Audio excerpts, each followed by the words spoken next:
The cafe sat on the corner like it had always been there, stubborn against time and weather, its windows fogged with warmth, its bell chiming softly each time someone pushed through the door. Outside, winter ruled without mercy. Snow pressed against sidewalks, piled on parked cars, and erased color from the city.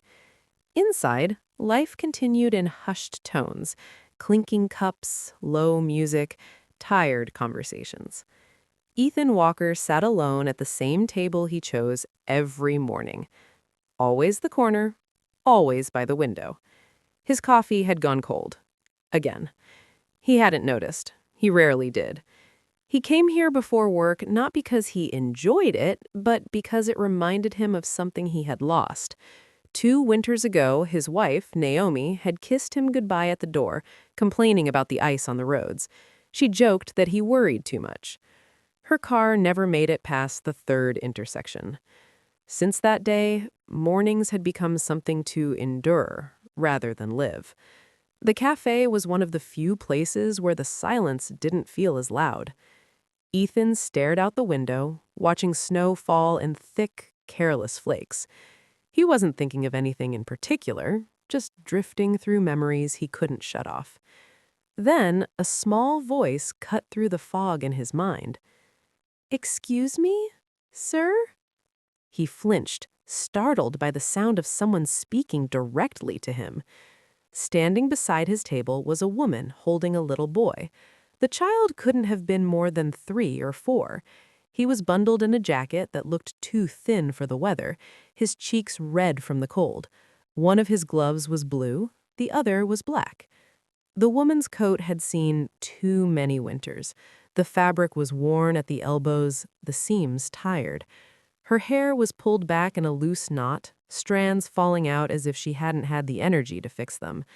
Her eyes, those told the real story. They were gentle, but hollow. The eyes of someone who hadn't slept without worry in a very long time.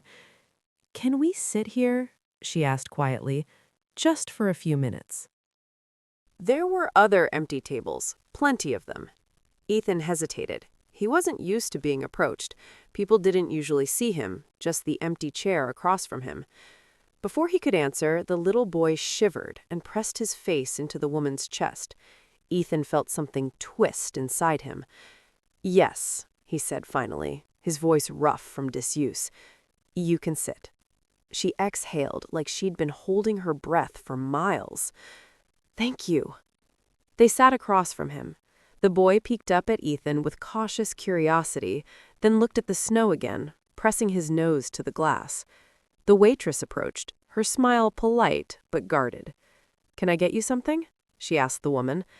"Just warm water, please," the woman said quickly, too quickly. Ethan noticed the way her shoulders tensed, as if she expected to be told no. When the waitress smoked away, silence settled again. Not awkward, heavy. "My name is Leela," the woman said after a moment. "This is my son, Noah." Noah waved shyly, crumbs already stuck to his sleeve from something he must have eaten earlier. "I'm Ethan." Leela nodded. Her gaze flicked to the untouched soup in front of him. "You should eat," she said softly, almost apologetically. "It's getting cold." "So is everything else," Ethan replied, before he could stop himself. She smiled faintly. It didn't reach her eyes. When the waitress returned, Ethan spoke before she could leave. "Another soup," he said, "and a sandwich, whatever's warm." Leela's eyes widened. "Oh, you don't have to." "It's fine," Ethan said, firm but gentle. "Please." She hesitated, pride and necessity fighting in her expression. Then Noah tugged at her sleeve. "Mommy, I'm hungry." That settled it. As Noah ate, his mood changed instantly. He laughed when crumbs fell onto the table, proudly announcing each "oops." Leela tried to clean up, embarrassed, but Ethan found himself smiling for the first time in what felt like years. The sound of a child's laughter did something to him. It cracked open a door he'd sealed shut. Leela watched her son eat like it was something sacred, like each bite mattered. Ethan didn't ask questions, but he saw everything. The exhaustion, the fear hidden under politeness, the way Leela ate slowly as if unsure when she'd eat again. After they finished, she wiped Noah's mouth and stood. "Thank you," she said quietly. "Truly, I won't forget this." She turned to leave, but Ethan spoke.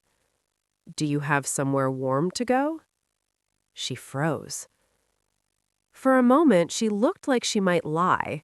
Then her shoulders slumped. "Not really." She didn't say more, but she didn't have to.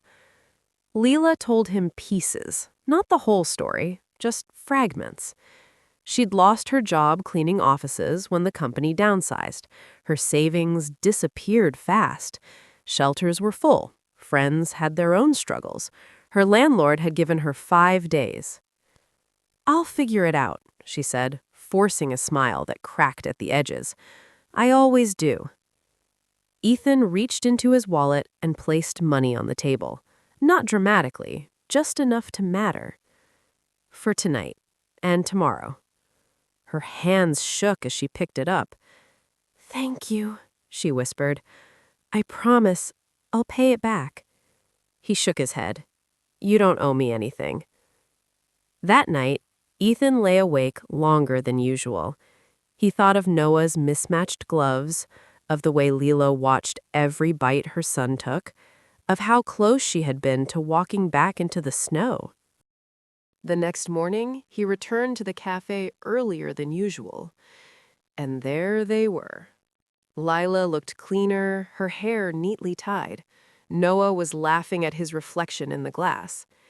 Ethan felt something he hadn't felt in a long time. Relief. "You came back," he said softly. She smiled. "You left your napkin," she lied, placing it on the table. They both knew.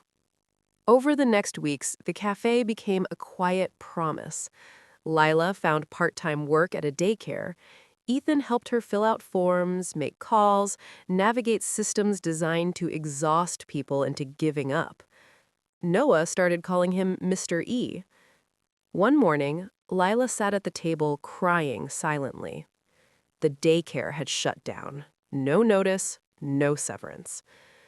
"I can't keep doing this," she whispered. "I'm so tired of being strong." Ethan listened. Then he said something neither of them expected. "Come work for me." She blinked. "What?" "My house," he explained. "It's too quiet. I need help maintaining it." It wasn't charity. It was survival for both of them. Lila accepted. Slowly, life returned to Ethan's home. Laughter echoed in hallways that hadn't heard joy in years. The smell of food filled rooms that once held only grief. One evening, Ethan stood in the doorway watching Noah build towers on the floor while Lila hummed softly at the sink. His chest tightened. "You brought something back," he said. "Something I thought I buried."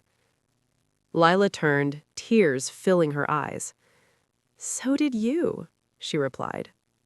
Spring came quietly. One morning, they sat together in the same cafe. "Can I sit here?"